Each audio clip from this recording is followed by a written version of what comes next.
शरीर को त्यागने के साथ सभी लोगों की हृदय गति भी शांत हो जाती है।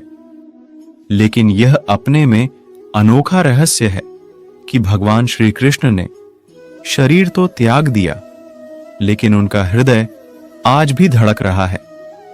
सुनने में यह अटपटा लग सकता है, लेकिन पुराणों में दी गई जानकारी और कुछ घटनाओं से आप भी इस सत्य के आगे नतमस्तक हो सकते हैं।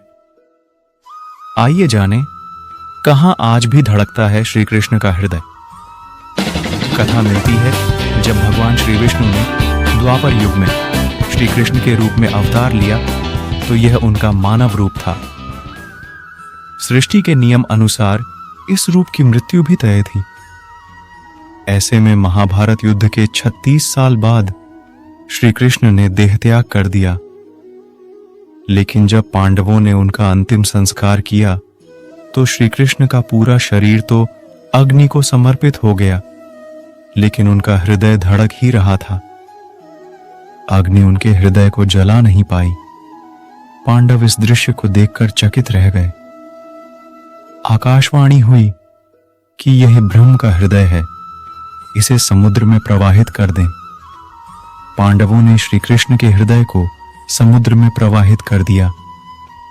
कहा जाता है कि जल में प्रवाहित श्री कृष्ण के हृदय ने एक लट्ठे का रूप ले लिया और पानी में बहते बहते उड़ीसा के समुद्र तट पर पहुंच गया।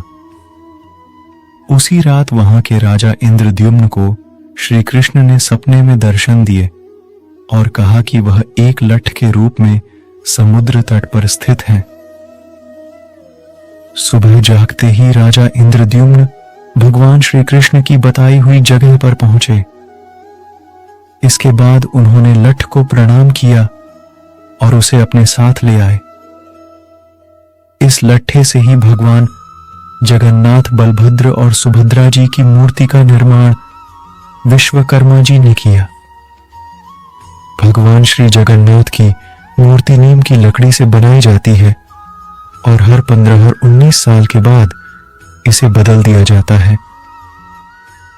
इसे नवकलेवर और पुनर्जन्म के नाम से भी जाना जाता है। जब भी यह रस्म निभाई जाती है, उस समय पूरे शहर की बिजली काट दी जाती है। इसके बाद मूर्ति बदलने वाले पुजारी भगवान के कलेवर को बदलते हैं। इस समय पुजारी की आंखों पर पट्टी बांध दी जाती है और हाथों में कपड़े लपेट दिए जाते हैं। कहते हैं इस मूर्ति के नीचे आज भी श्री कृष्ण का हृदय धड़कता है। भगवान कृष्ण का हृदय बदलते समय आंखों पर पट्टी, हाथ में दस्ताने और पूरे शहर की बिजली गुल करने के पीछे यह मान्यता है कि अगर किसी ने गलती से भी उसे देख लिया तो उसकी मृत्यु हो जाएगी। यही वजह है कि नवकलेवर की रस्म निभाने से पहले पूरी सतर्कता बरती जाती है। मूर्ति बदलने वाले पुजारी बताते हैं कि जब भी यह प्रक्रिया होती है तो उस समय ऐसा लगता है जैसे कलेवर के अंदर खरगोश फुदक रहा हो। हालांकि हाथों में भी कपड़े बंधे होते हैं। दुनिया भर के लिए भारत आस्था का केंद्र है। भारत में कई रहस्यमयी मंदिर हैं। इन मंदिरों के रहस्य के बारे में वैज्ञानिक भी नहीं पता लगा पाए हैं। ओडिशा के पुरी में स्थित जगन्नाथ मंदिर में भाई बलदाऊ और बहन सुभद्रा के साथ विराजमान भगवान कृष्ण से कई रहस्य जुड़े हैं। यह मंदिर बेहद चमत्कारिक है। इस मंदिर के सामने आकर हवा का रुख भी बदल जाता है।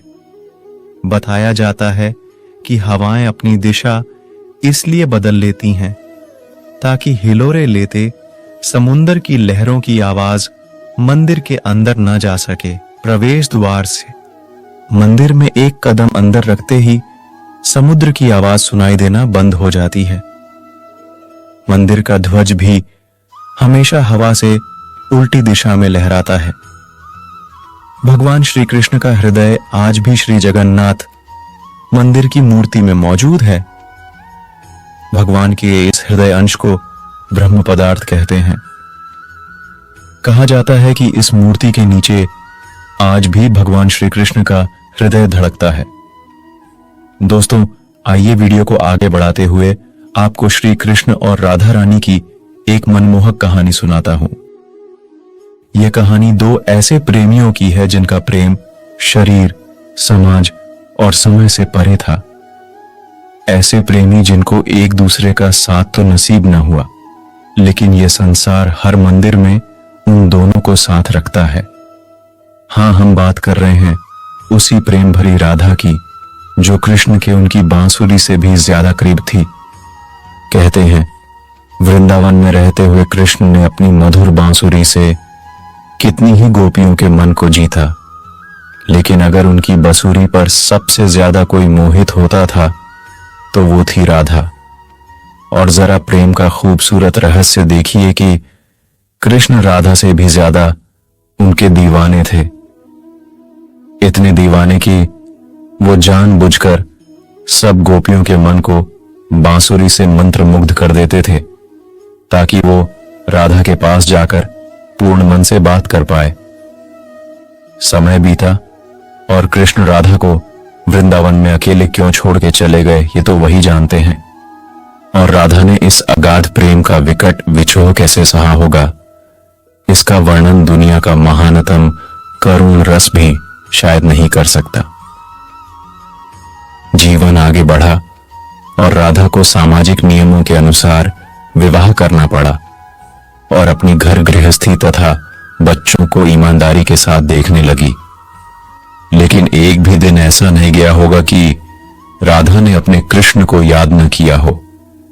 दिन में कुछ समय वो अपने कृष्ण के ध्यान में जरूर गुजारती थी। जीवन ऐसे ही बीतता गया। राधा वृद्ध हो चुकी थी और सांसारिक जिम्मेदारियों से मुक्त भी, और बरसों की दबी प्यास के लिए समंदर ढूंढने किसी अकेली रात वो चल निकली अनजान राह पर। भटकते भटकते कृष्ण के महल पहुंची। लोगों ने मिलने नहीं दिया। कई रोज बिता दिए उनको देखने की आस में। फिर एक दिन भीड़ में शामिल होके उन्हें अपने कृष्ण के दर्शन हो गए और कृष्ण को राधा के। कृष्ण ने ऐसी खुशी कितने बरसों बाद महसूस की होगी, ये उन्हीं को पता होगा। लेकिन दोनों में बात नहीं हुई। शायद शब्द खामोशी से हो रही बातों में व्यवधान डाल देते। फिर कृष्ण ने उनको अपने महल में देविका के तौर पर रख लिया। दिन भर महल के कामों में व्यस्त रहती और कभी कभी कृष्ण के दर्शन उनका काम करना सार्थक कर देते थे।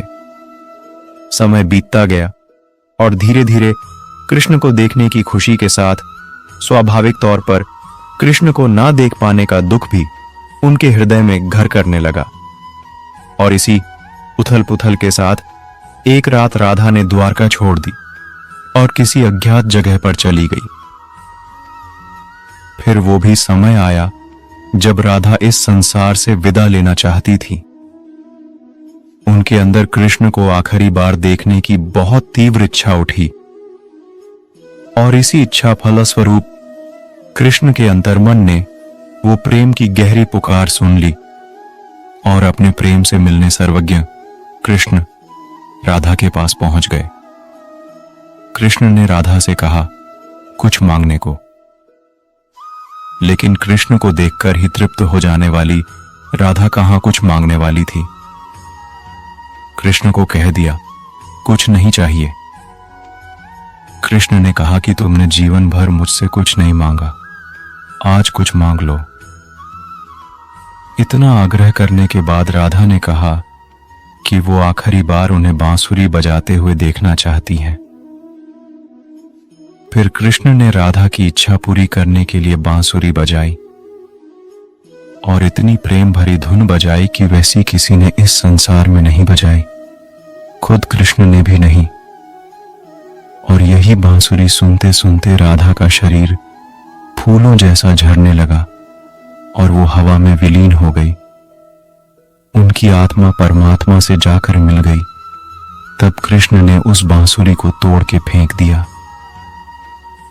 शायद नहीं चाहते थे कि फिर कभी उनकी बजाई बांसुरी की धुन कोई और सुने। जय श्री कृष्ण। जय हो राधा रानी की।